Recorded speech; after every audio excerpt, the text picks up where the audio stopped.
Hi guys, this is instruction for 9B day, and it's related to the number of solutions that an equation can have. And as you can see, when solving equations, there are three possible outcomes.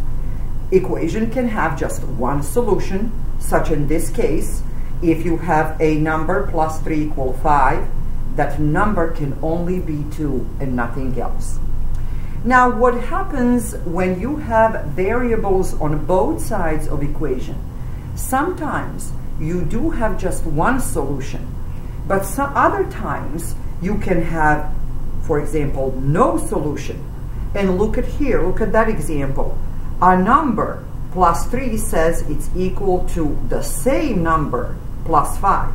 You cannot have the same number and add to that number 3 and then add to that number 5 and have two equal sides. So this specific equation does not have any solution. Sometimes, however, you have infinite number of solutions. And look at this example. It says a number plus 3 is equal a number plus 3. So if I put that x is 5, 5 plus 3 would be 8, and 5 plus 3 would be 8. If x is 7, it would be 7 plus 3 is 10, and 7 plus 3 is 10. If x is 150, it would be 150 plus 3, that's 153, and 153 plus 3, 153.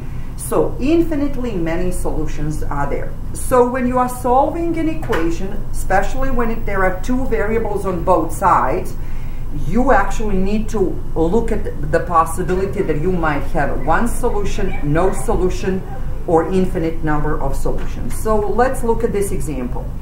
To solve this equation, we need to combine like terms first on both sides of the equation, because you see you have a lot of terms there.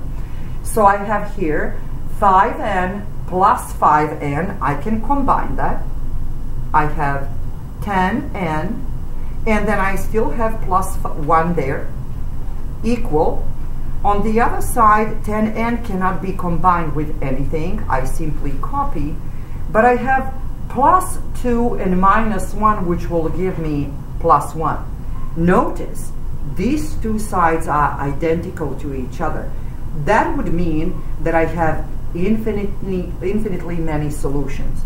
Now, if I did not recognize that at this point I could have done this, I would, to undo variable on one side, I would subtract 10n, and I would do the same to the other side.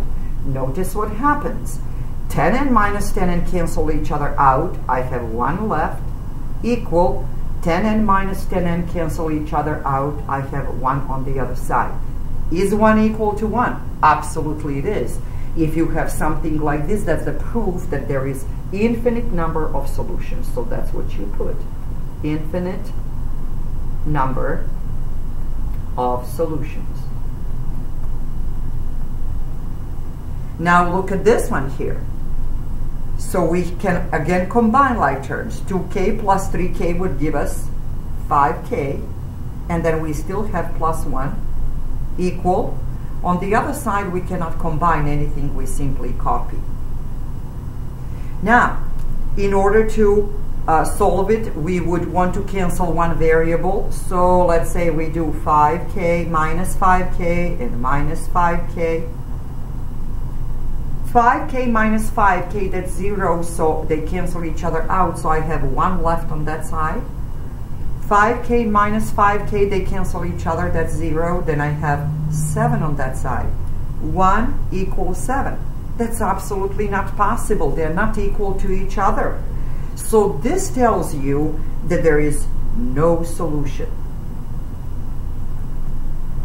Now, when you were at this point of time, you could have recognized that.